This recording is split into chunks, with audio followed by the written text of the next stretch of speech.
C'est toi, Seigneur. Il me semble que je crois en faire, et c'est toi qui viens m'entourer. Il me semble que je crois en faire, et c'est toi qui viens m'entourer. C'est comme ça que je combat. Oui. C'est comme ça que je combat.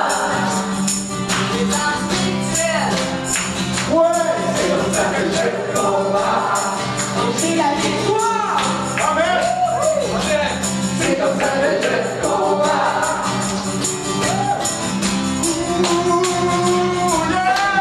Je combat. C'est comme ça que je combat. Je vais sous mes pieds. Amen. C'est comme ça que je combat.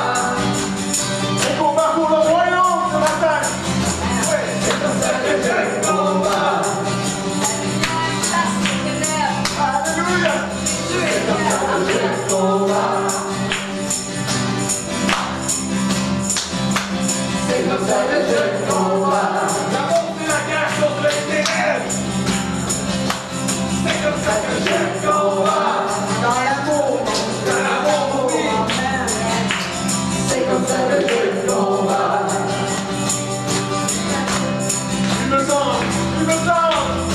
Il me semble que je sois censé être c'est toi qui viens m'entourer. Il me semble que je sois censé être c'est toi qui viens m'entourer. Il me semble que je sois censé être c'est toi qui viens m'entourer. Il me semble que je sois censé être c'est toi qui viens m'entourer. C'est comme ça que je combat. C'est comme ça que je combat. C'est comme ça que je combat. Oui, on ouvre la bouche. Yes. C'est comme ça que je combat. En déclarant la parole. Amen. C'est comme ça que je combat. C'est comme ça que je combat. Le bon combat. Ensuite, il y a une exhortation de cette semaine et tout ça, c'est dans le pamphlet. Puis vous pouvez aller voir sur la page Facebook de l'Église. Et puis le pamphlet, il est là et tout ce qu'on vient de vous dire, il est là aussi. Donc, l'exhortation, c'est dans Jean 15, 13 à 15. Il n'y a pas de plus grand amour que donner sa vie pour ses amis. Vous êtes mes amis si vous faites ce que je vous commande. Je ne vous appelle plus serviteur parce que le serviteur ne sait pas ce que fait son maître. Mais je vous ai appelé amis parce que je vous ai fait connaître tout ce que j'ai appris de mon Père. Amen. Amen.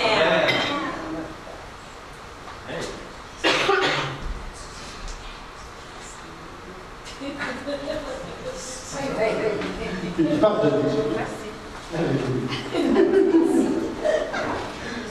Comment vous allez ce matin? Bien! Pas trop chaud? Non! On se plaignera pas de la chaleur. Merci, Jésus! Merci, Seigneur! Et aussi, merci, Seigneur, pour la génération. Amen. Alléluia. Amen. Gloire à Dieu. Dieu est bon. Amen. Oui, amen. Si vous voulez bien, ce matin, on va commencer par le workout. Yes. Les déclarations. Alléluia. Je vous invite à me lever parce que les déclarations qu'on fait, vous savez que quand on est debout, on a un peu plus de corps. Hein? Amen. La voix porte. Et pourquoi est-ce qu'on fait ça? Premièrement, je veux vous dire, ce qu'on déclare, c'est la parole de Dieu. Ce sont les promesses de Dieu pour nos vies qu'on déclare là. Et puis, Dieu, regardez, je suis convaincu que le Seigneur, quand il a créé l'univers, il avait juste à faire un battement de cils, puis c'était fait. OK? Tout aurait été créé par un battement de cils. Mais Dieu a choisi la parole. Et ça, c'est voulu. C'est voulu. Puis la parole de Dieu, elle nous dit que la vie et la mort sont au service de la langue. Fait que ce matin, on va mettre la vie au service de la langue. OK? On va y aller tous ensemble d'une même voix puis d'un même cœur, d'un même esprit. Si vous le voulez bien, tous ensemble, je reçois la vie et le sens.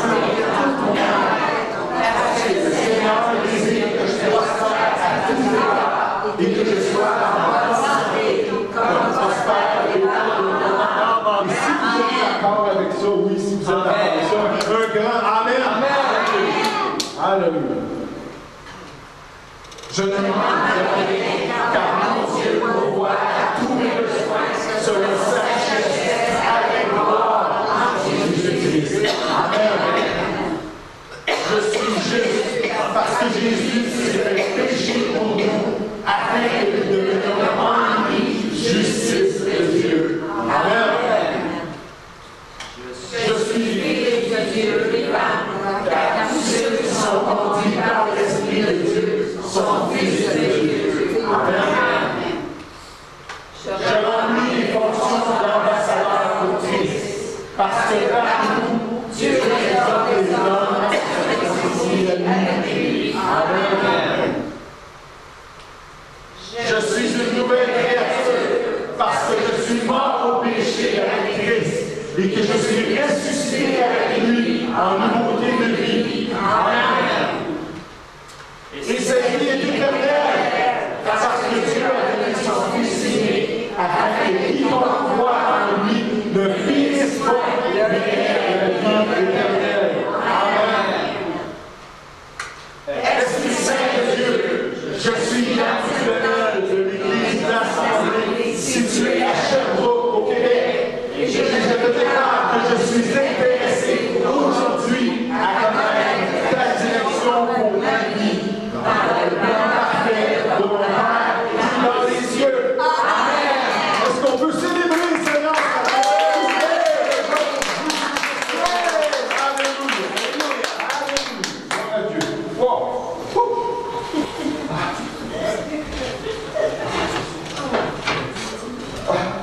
Ça, c'est un workout. Peut-être rien senti physiquement, mais spirituellement, par exemple. Oh, oh, oh, oh. Yes. Vous êtes réchauffé. Yes. Le feu est poigné. Amen. Alléluia. Amen, amen. Bon matin, frères et sœurs. Matin. Comment ils vont aujourd'hui, là? Hein? Les bien-aimés du Seigneur, comment ça va? Alléluia. Gloire à Dieu, oui. Hey, un matin, en commençant, comme on dit, à Fred, je vais vous poser une question que les gens du monde nous posent souvent. Ils nous posent souvent cette question-ci. C'est quoi ta religion? Hein? Ça arrive souvent qu'on se pose ça. Et nous, on répond. C'est ça, oui, c'est une belle réponse. C'est une belle réponse de dire, ouais, non, en fait, c'est une relation. C'est ma relation avec Christ. Mais admettons que je suis une personne du monde, puis je vous pose cette question-là, vous me répondez, ah non, moi, c'est pas une religion que j'ai avec mon Dieu, c'est une relation. Amen. Pourrais-tu t'approfondir un peu sa relation? Es-tu capable de dire ça? C'est ce qu'on va parler un matin. Dans le fond, c'est quoi qu'on dirait aux incroyants, à ceux qui ne croient pas, pour leur prouver que ce qu'on vit, c'est vraiment une relation? Parce qu'il faut leur faire comprendre. Il faut leur faire comprendre de façon concrète. Okay? Il faut qu'ils comprennent que c'est vraiment une relation, que c'est pas une lubie, que c'est pas une fantaisie, mais c'est vraiment une vraie relation qu'on a avec le Seigneur. Comme eux, ils ont des relations avec les gens autour d'eux autres. Amen. Mais il faut leur expliquer c'est quoi la relation. Et pour leur expliquer, premièrement, il faut qu'on lui dise avec qui on est en relation. On est en relation avec qui? On est en relation avec le Père. Amen. On est en relation avec le Père à travers Jésus. Amen. Hein? On est, oui, en passant par Jésus. On est en relation avec le Père. On l'a dit tantôt. On l'a déclaré qu'on était ambassadeur pour Christ. Parce que Dieu, lui, il exhorte les hommes à se réconcilier avec lui. Fait que nous, on s'est réconciliés avec lui à travers Jésus. Alléluia.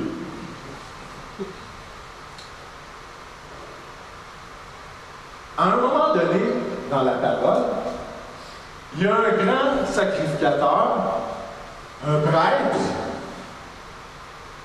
un pharisien qui vient trouver Jésus. Mais il est wise, il vient le soir. Hein, pas que personne ne voit. Puis il pose la question à Jésus, puis il dit, « Hey Jésus, comment je fais pour rentrer dans le royaume des cieux? » Jésus dit, « Ben c'est facile! T'as rien qu'à naître de nouveau! Ah! » Et boy, il l'a perdu. Parce que Nicodème, c'est Nicodème son nom, il répond, il dit, « Mais comment que je fais pour rentrer dans le ventre de ma mère? » Jésus lui a répondu à peu près comme ça. Il dit, boy, ta réponse c'est selon la chair. Ce qui est né de la chair est chair. Mais ce qui est né de l'esprit est esprit. Et puis c'est comme ça que Jésus lui a répondu par l'esprit. Et on retrouve sa réponse. En fait, Jésus initie. Il initie à Nicodème la relation que Nicodème cherchait auprès du Père. Okay? Et ça, on retrouve ça dans l'Évangile de Jean, au chapitre 3, les versets 16 à 18. Jésus dit, car Dieu a tant aimé le monde qu'il a donné son Fils unique, afin que quiconque croit en lui ne périsse point, mais qu'il ait la vie éternelle. Dieu, en effet, n'a pas envoyé son Fils dans le monde pour qu'il juge le monde, mais pour que le monde soit sauvé par lui. Amen.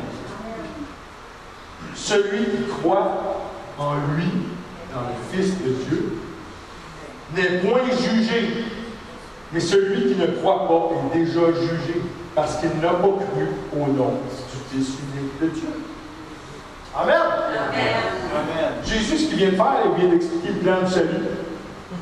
C'est facile, hein? Ouais. Jésus dit, je ne suis pas venu pour juger. Si tu crois en moi, tu n'es pas jugé, tu ne seras jamais jugé, le jugement n'est pas sur toi pantoute.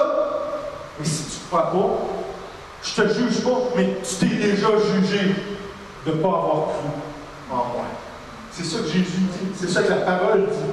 Puis on peut voir comment est-ce que la parole de Jésus est renforcée par la révélation de l'apôtre Paul.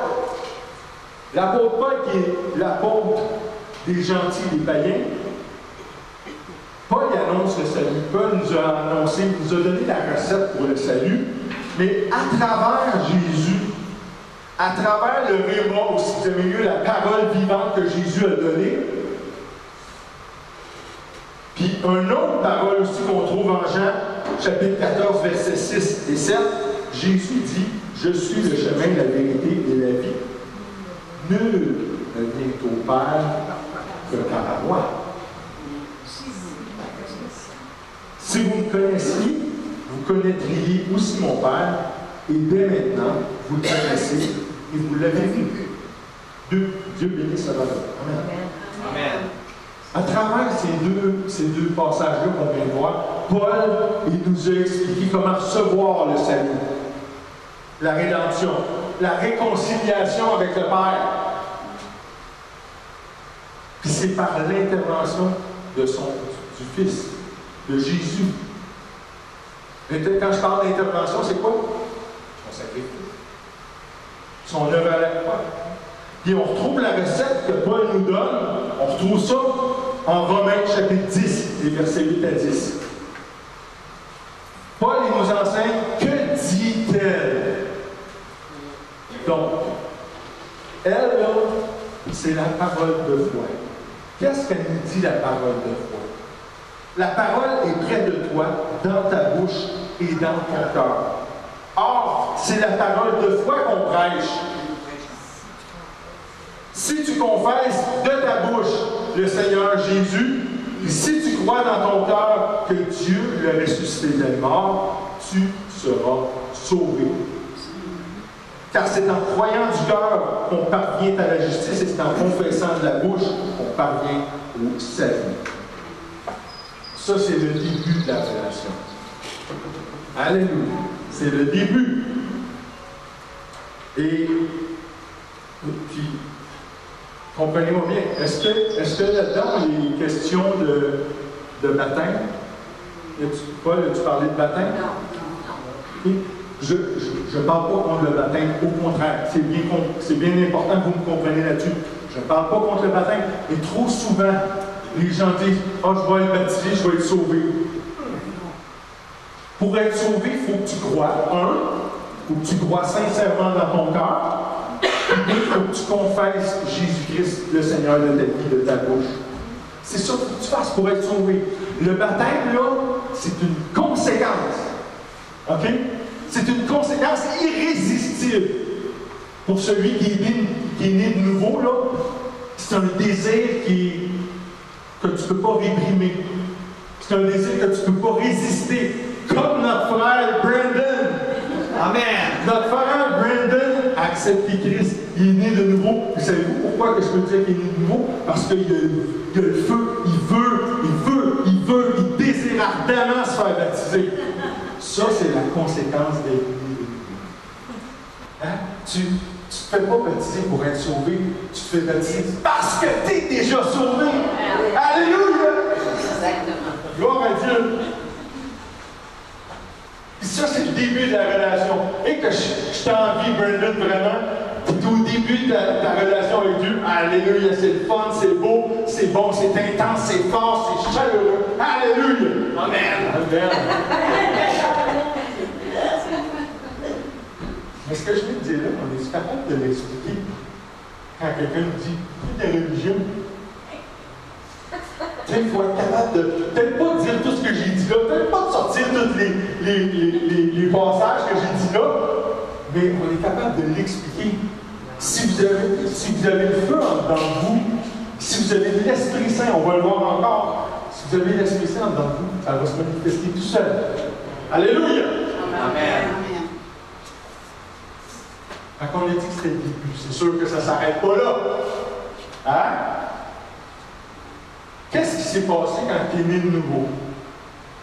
Quand tu es né de nouveau, ton esprit a été refait. Ton esprit. Okay? Parce que à ta conception, Dieu est venu déposer un esprit en toi.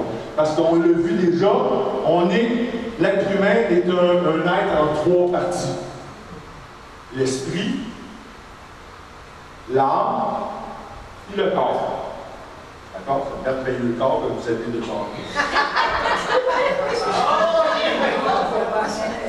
Non. Mais vous allez voir que oui, merveilleux. Pas le mien en particulier, là, mais Le corps de Christ. Fait que ton esprit a été refait, il a été nettoyé, il a été justifié, il a été régénéré. Parce que ton esprit, quand il a été déposé, hélas, depuis Adam, tous les enfants qui naissent sont entachés du péché. Leur esprit est entaché du péché. Okay? Et ça, les boys, c'est bien de valeur, mais c'est à cause de nous autres. Ça passe par l'homme. Le péché est transmis aux enfants par l'homme. C'est pour ça que Jésus était sans péché. Parce qu'il n'a pas été engendré par un homme. Amen. Amen. Fait que ton esprit a été nettoyé, tu as tout lavé par le Saint-Esprit. Puis pour pas que tu retournes aux ténèbres, le Saint-Esprit il est venu sceller. Il a mis un sceau sur ton esprit. OK? Puis il est venu s'établir en toi.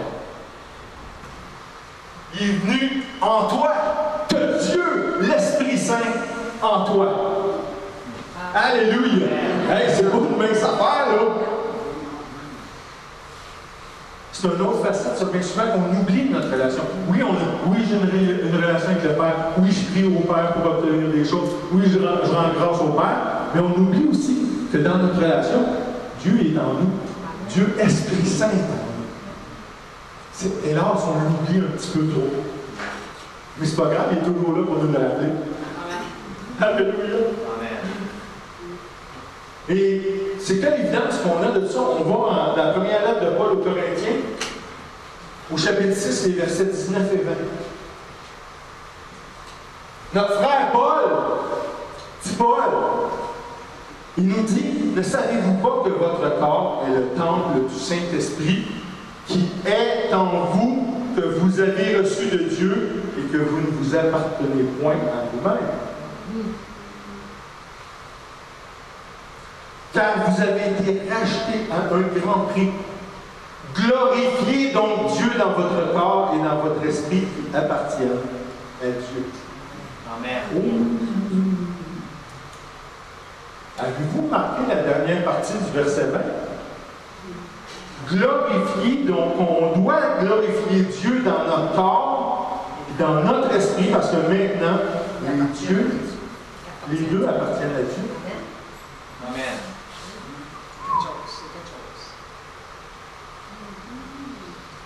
Maintenant, notre corps et notre esprit appartiennent à Dieu.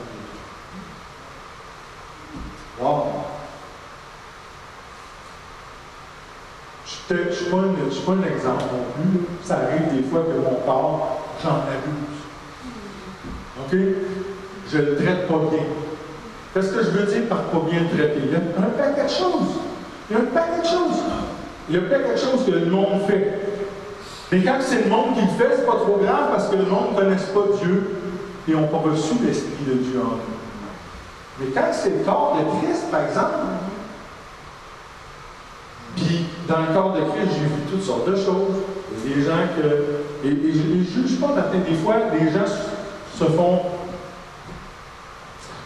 Ils succombent au désir de leur chair. OK? Puis, bon, une soirée bien arrosée, ils vont s'enivrer, puis ils vont perdre des cartes. Ou ben non, il y en a qui ont encore une dépendance à la drogue.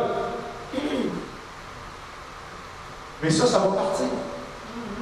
Parce que le corps, ça ne nous appartient plus. Dieu va le réclamer. Tu sais, j'ai déjà apporté l'exemple, c'est triste, mais c'est dans le corps de Christ. Comme je vous ai dit, quand ça se passe dans le monde, c'est pas grave. Mais quand tu as accepté Jésus-Christ dans ta vie, que tu es né de nouveau, tu es une nouvelle créature, puis tu dis, « Hey, regarde, check! Je me suis fait tatouer Jésus! » Ça veut dire ça que ton corps ne t'appartient plus. C'est comme ça que tu glorifies ton Dieu.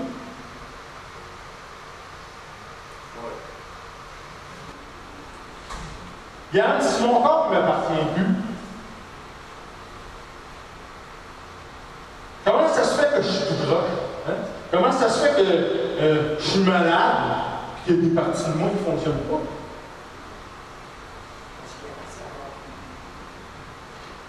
Tu sais, notre corps appartient à Dieu. Puis je vous le dis, moi aussi, ça m'arrive que, oh, il y a des bouts qui ne marchent pas comme que je voudrais dans mon corps. OK? Mais il commence à en avoir de moins en moins. Hein, c'est le fun parce que c'est l'inverse des chars. Tu sais, un char, t'achètes ça, il est neuf, il marche bien. Il n'y a pas rien, il n'y a pas de bruit, tout est beau, tout est parfait. Mais quand la garantie finit, là, les trous commencent. Mais moi, c'est bon parce que, vois-tu, des défauts et tout ça, des ratés dans mon corps, il y en a de moins en moins. Pourquoi? Bien, parce qu'on est les intendants, on est les gérants, on est les gardiens de notre corps. C'est à moi de le réparer. C'est à moi de réparer mon corps en recevant la guérison que Jésus m'a déjà acquis. Jésus, la parole de Dieu nous dit, là, il y a un certain Ésaïe, connaissez-vous ça? Il y a un certain prophète Ésaïe qui, 700 ans avant Jésus, marche sur cette terre. Ésaïe 53, il a dit que par ses meurtrissures, nous sommes guéris. Par ses meurtrissures, par les meurtrissures de Jésus, là, on est guéris. Puis en anglais, les meurtrissures, ils appellent ça strikes. Parce que quand ils recevaient un coup de fouet, ça faisait une strike. C'est ça les meurtrissures. Jésus a été battu, a été bafoué, a été malmené. Et par ses meurtrissures, on est guéri. Puis il y a son apôtre, Pierre, qui a réitéré, qui a dit, lui, par les meurtrissures duquel vous avez été passé. C'est au temps passé. Vous avez été guéri. C'est fait, c'est réglé. Maintenant, tout ce qu'on a à faire, c'est croire. C'est croire que Jésus a été meurtri, a été brisé pour qu'on soit nous autres guéris. Il a porté le châtiment qu'on aurait dû porter. Il porte nos douleurs. C'est tout dans Ésaïe 53.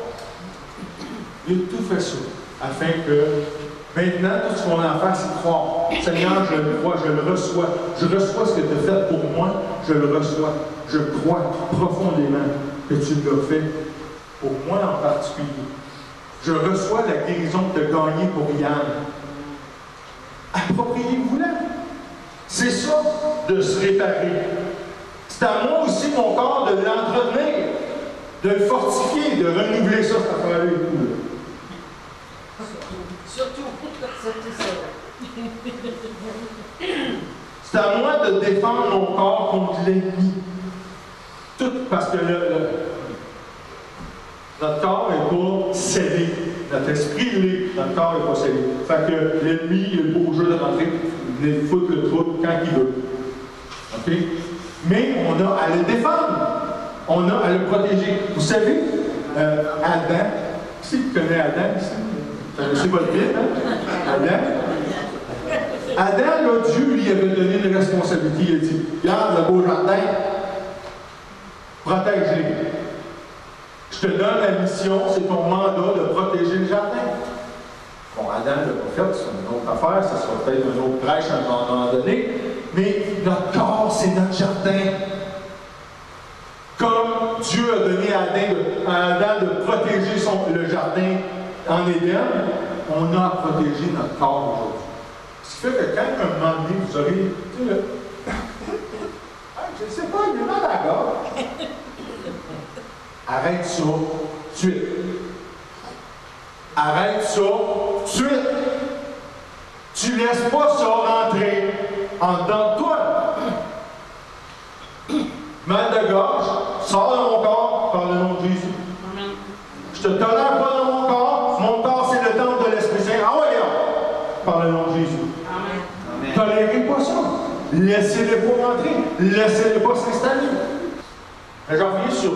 On revient à l'Esprit Saint. On vient de faire la parenthèse. Je reviens à l'Esprit Saint. Pourquoi? Parce que c'est une promesse que Jésus a faite à l'égard de ses disciples. Nous, on est ses disciples aussi. Okay? Pas juste les 12. Nous aussi. Et on voit ça dans l'Évangile de Jean, au chapitre 14, les versets 16 à 17. Il est écrit, « Et moi je prierai le Père, et il vous donnera un autre consolateur, afin qu'il demeure éternellement avec vous. » Ça, j'aime tellement ce mot-là. Parce que bien souvent, il y a des gens dans le corps de Christ qui sont venus voir, on dit, tu sais, le fruit de l'esprit, c'était pour les premiers chrétiens, ça c'était pour l'Église primitive, les miracles, tout ça, là, et les dons du Saint-Esprit, ça c'était pour l'Église primitive, pour établir l'Église. Ben, vous ne lisez pas la même Bible que moi parce que ça dit « afin qu'il demeure éternellement en vous ». Afin qu'il demeure éternellement en vous. L'esprit de vérité que le monde ne peut recevoir parce qu'il ne le voit point et ne le connaît point. Le monde, il faut qu'il voie pour reconnaître. Mais vous, vous le connaissez car il demeure avec vous, il sera en vous. Amen! Amen! Le Père a-tu tenu sa promesse? Oui. La promesse de son Fils? Parce que c'est Jésus qui a promis ça, qu'on va envoyer, je vais prier le Père qui nous envoie un consolateur. C'est-tu l'Esprit Saint de Dieu? Qui sonde tout, même les profondeurs de Dieu? C'est-tu lui le consolateur qui a été envoyé? Oui. C'est-tu lui le sceau par lequel on est scellé que Paul parle? Oui. Dans sa lettre aux Éphésiens, au chapitre 4 et au verset 30, n'attristez pas le Saint-Esprit de Dieu, par lequel vous avez été scellés pour le jour de la rédemption. Oh, Alléluia! Oh, Alléluia! On est scellés en vue du jour de la rédemption. Comprenez-vous toute la grâce qui nous est accordée de recevoir ce consolateur-là en nous? Amen. À cause du scellé qu'il met sur notre esprit, là, on saisit pourquoi Jésus a dit en Jean 10, versets 27 à 29, « Mes brebis entendent ma voix. Je les connais et elles me suivent. Je leur donne la vie éternelle et elles ne périront jamais. Personne ne les ravira de ma main. » On est scellés. Amen. Mon Père qui me les a donnés est plus grand que tous et personne ne peut les ravir de la main de mon Père. Amen. Amen. Alléluia. Ça, là, c'est extraordinaire. Premièrement, hey, c'est une bonne nouvelle. Là. On attend que Dieu y vienne. Wow. Hein? C'est pas un furon. Hein? C'est pas une petite maladie qui vient en... Non, c'est Dieu. Le Dieu qui a tout créé vit en moi. Puis en plus, ben, il me scellé. Tu sais, c'est un peu comme quand tu joues à la tag. Avez-vous déjà joué à la tag quand vous étiez jeune? Oui. Tu sais, à la tag, à un moment donné, il y avait un arbre, ça c'était le but. Fait que quand tu touches à l'arbre, il ne peut pas venir dessus, il ne peut pas venir te taguer. Mais le Saint-Esprit, c'est notre but. Puis l'ennemi ne peut pas atteindre notre esprit tant qu'on est dans notre but. Il ne peut pas venir nous taguer. Fait qu'on peut se revirer devant l'ennemi et faire « Je suis dans mon but, tu peux pas me toucher. » Il n'y a rien ni personne qui peut nous déloger de Jésus-Christ. Pas même les désirs de la chair. Pas même les désirs de la chair. Pas même le diable. Il y a juste... Il faut faire attention parce qu'il y a des gens qui disent « Ah oui, mais une fois sauvé, toujours sauvé. » Il faut faire attention. Parce que bien qu'il n'y ait rien qui peut nous ravir à la main du Seigneur, nous opérons délibérément notre relation avec le Seigneur Jésus. Et selon ce que Hébreux 6, Hébreux chapitre 6, versets 4 à 6, je vous résume un peu ce qui est écrit là-dedans. Que ce sont ceux qui ont été éclairés, qui ont goûté le don céleste, qui ont eu part au Saint-Esprit, qui ont goûté la bonne parole de Dieu et les puissances du siècle à venir qui peuvent mourir spirituellement en reniant le Seigneur. Et ce que ça veut dire en fait, c'est que un chrétien qui vient juste de se convertir ne peut pas vraiment renier le Seigneur. Parce qu'il n'a pas connu toutes ces choses-là que je vous ai dit. OK? Parce qu'il n'a pas été éclairé, il n'a pas goûté au don céleste, il n'a pas eu part au Saint-Esprit, ils n'ont pas goûté la bonne parole de Dieu et les puissances du siècle à venir. À cause de ça, il ne peut pas renier le Seigneur. C'est les gens qui remplissent ces conditions-là. Ce sont des chrétiens matures qui ont eu plein d'expériences dans le Seigneur, qui ont vécu des miracles, qui ont vécu toutes sortes de choses de Dieu et du Saint-Esprit dans leur vie. Eux, ils peuvent se séparer de Dieu pour la seconde mort. Juste pour vous donner un exemple de ça, les anges. Vous savez qu'il y a des anges qui ont dit non à Dieu? Mais pour eux autres, il n'y a plus de rédemption. Ils ne peuvent plus revenir en arrière. Il n'y a pas de pardon. La même chose pour les croyants qui remplissent les conditions que je vous ai dit et qui refusent le Seigneur Jésus. Jésus ne mourra pas sur la croix une deuxième fois pour ces gens-là. Okay?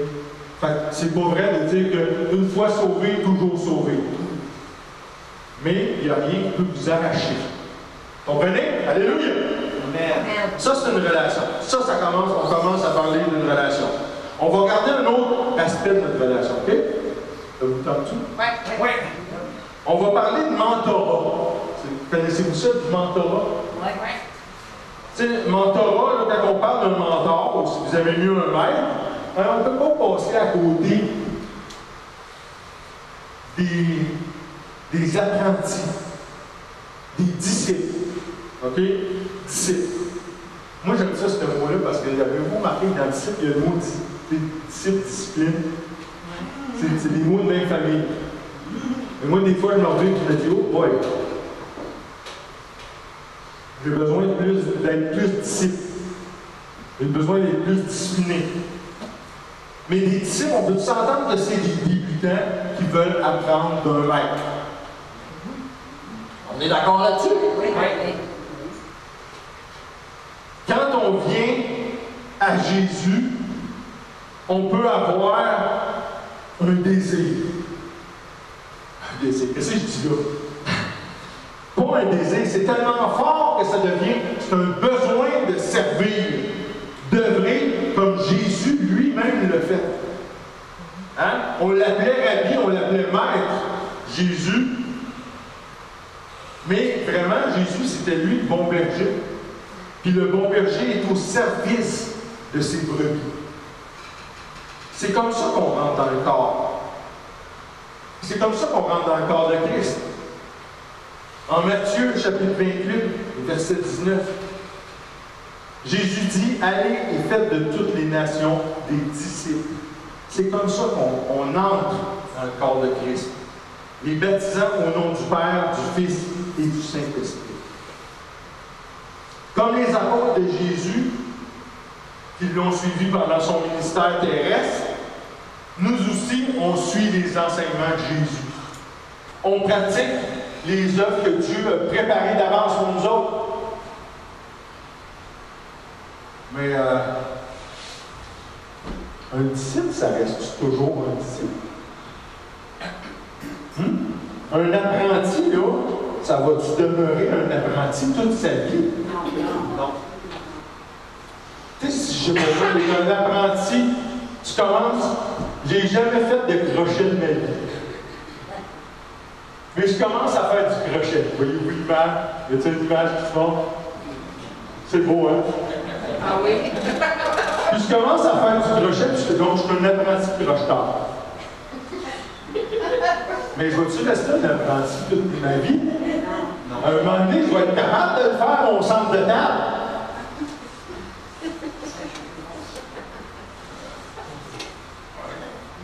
Donc, un disciple va-tu rester un disciple toute sa vie? Non. J'espère que non. J'espère que oui, on va rester un disciple dans le sens que Jésus va toujours être notre maître. Oui, ça, je suis d'accord. Mais à un moment donné, il faut grandir. Il faut maturer. Il faut qu'on mature. Les apôtres de Jésus, ils ont maturé sérieusement. Regardez au début des évangiles, quand les apôtres, ils rencontrent Jésus, comment ils sont. Puis, avant que Jésus remonte vers son Père, comment ils sont rendus. Il y a une progression.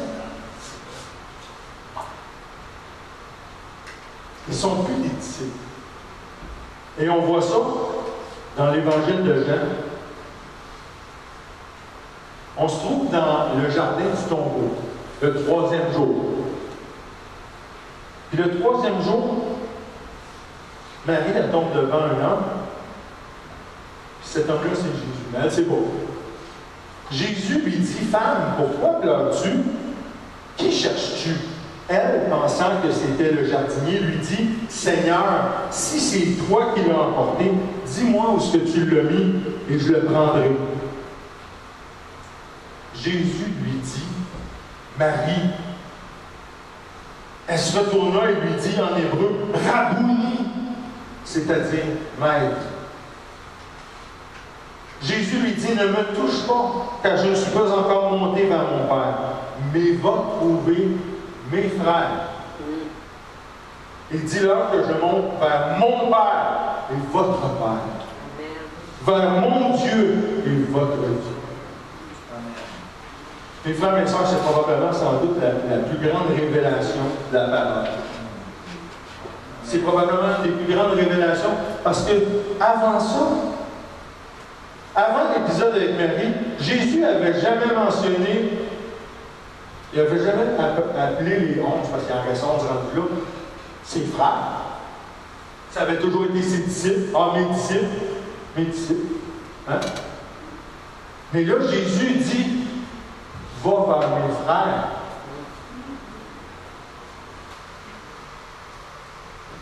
Puis là, on rentre dans la relation ultime.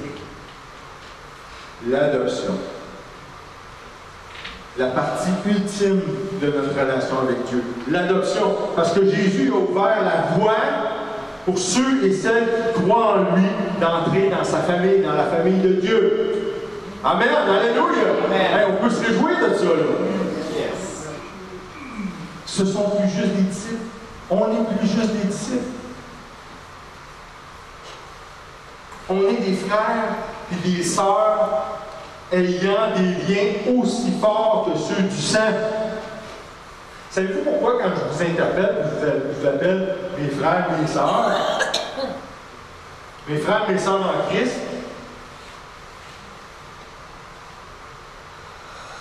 Les liens familiaux là, que je suis en train d'évoquer entre nous autres là, sont plus puissants, sont plus glorieux que ceux que des frères et des sœurs ont dans la chair et le sang. Parce que le lien de sang est remplacé par le lien de l'esprit. Oui. Wow! Qui ici peut nier que le lien d'esprit, les liens d'esprit sont plus profonds que ceux de la chair et du sang? Personne ne peut nier. Personne ne peut dire non, non, non, non, non, les liens de l'esprit, c'est pas plus fort. C'est beaucoup plus fort. On est frères et sœurs d'une même grande et belle famille. Amen. Sous un même papa. Un même papa qui nous aime. Il nous a prédestinés, il nous a appelés, il nous a justifiés, puis il nous a glorifiés. Alléluia! Amen. On est maintenant ses enfants, il est notre Père. Puis, prenez pas mes paroles pour ça. Okay? Prenez pas mes paroles pour ça. Prenez la parole. Parce que dans la parole figure l'acte d'adoption pour chacun d'entre vous autres. Le papier d'adoption légal se trouve dans la parole. On va regarder ça immédiatement. On trouve ça en Romains au chapitre 8, les versets 12 à 17. Ainsi donc, frères, nous ne sommes point redevables à la chair pour vivre selon la chair. Vous vivez selon la chair. Si vous vivez selon la chair, vous mourrez. Mais si par l'Esprit, vous faites mourir les actions du corps, vous vivrez. Car tous ceux qui sont conduits par l'Esprit de Dieu sont fils de Dieu. Amen. On a déclaré ça tantôt. Et vous n'avez point reçu un esprit de servitude pour être encore dans la crainte, mais vous avez reçu un esprit d'adoption par lequel nous crions « Abba, Père ». L'Esprit lui-même rend témoignage à notre esprit que nous sommes enfants de Dieu. Or, si nous sommes enfants, nous sommes aussi héritiers. Héritiers de Dieu et co-héritiers de Christ, si toutefois on souffre avec lui afin d'être glorifié avec lui. Amen. Amen.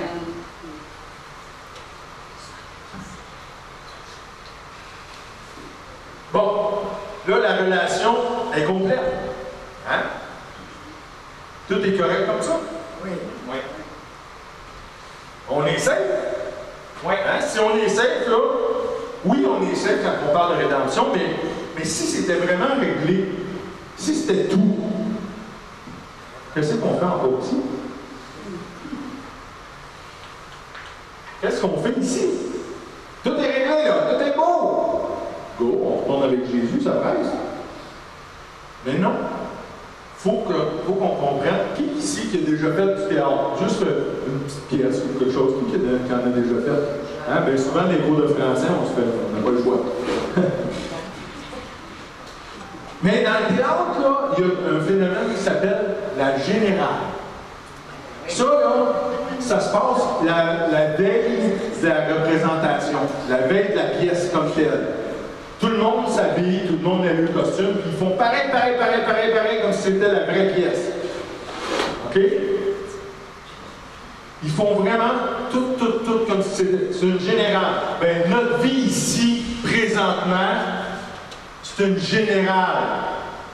C'est une générale pour notre vie surnaturelle. La vie qui s'en vient.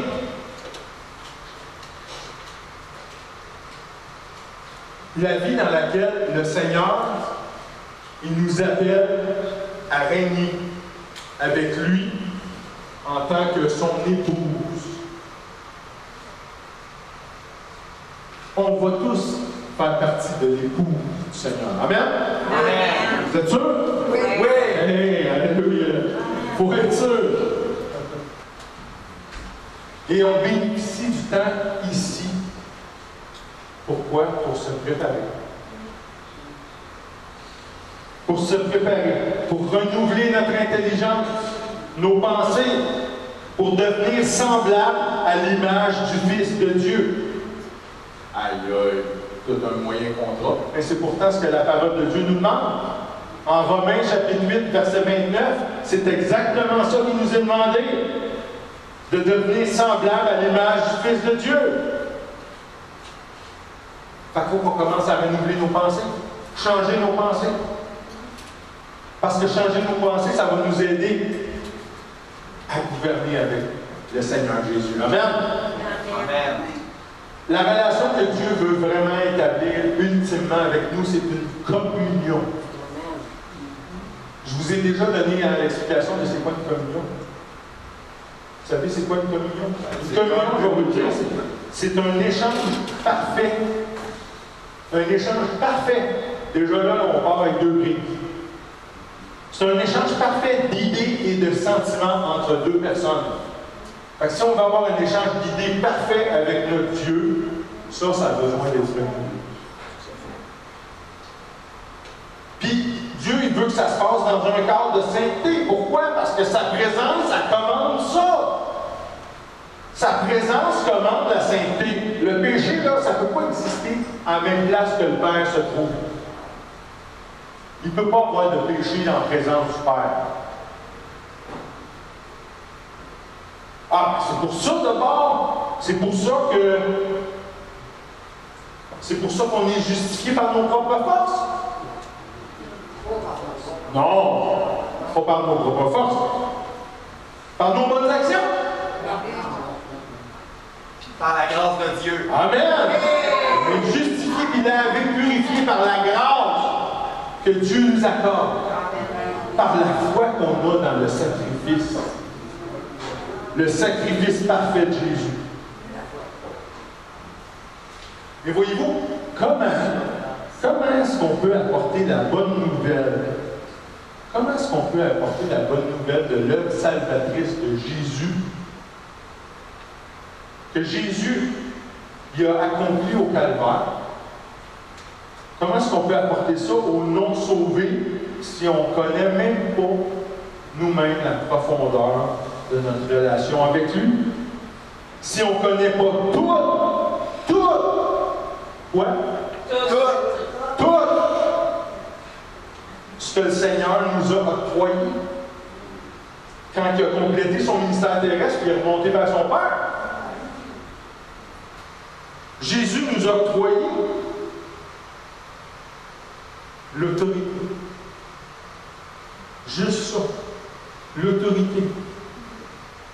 L'autorité sur toutes les forces démoniaques. Toutes les forces démoniaques. Amen. Puis si on n'est pas convaincu, ben, on va vous entraîner dans un petit brainstorm, une petite pensée ce matin. La parole de Dieu en hébreu a dit que le Père a tout mis sous les pieds du Fils. Tout. Rien n'est pas sous les pieds de Jésus, à part le Père. Et le Saint-Esprit aussi. Okay? Mais tout est sous les pieds de Jésus. Jésus-Christ de Nazareth. Et la tête. C'est qui le corps? Nous. Donc, c'est qui Jésus? On fait partie de Jésus? Oui. Si Dieu le Père a tout mis sous les pieds du Fils, Dieu le Père a tout mis sous nos pieds, sous les pieds à nous ici. Sous tous les pieds ici. Mais ça, il faut connaître ça. Il faut savoir qu'on a cette autorité-là.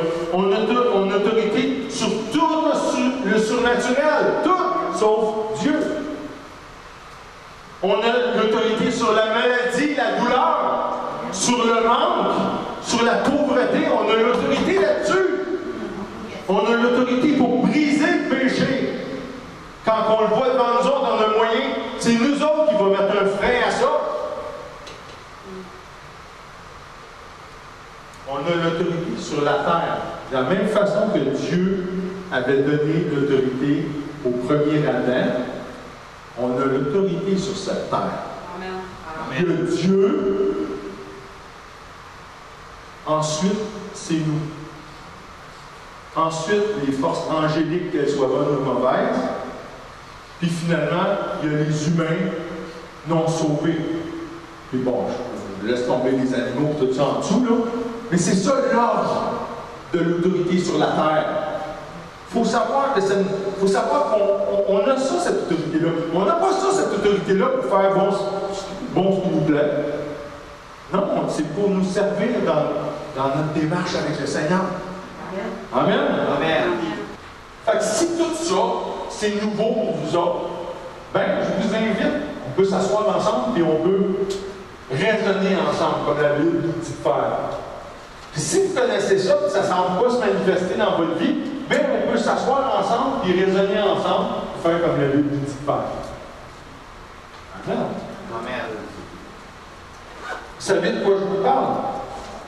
Encore le renouvellement. Ah non, Yann, non, pas encore. Oui.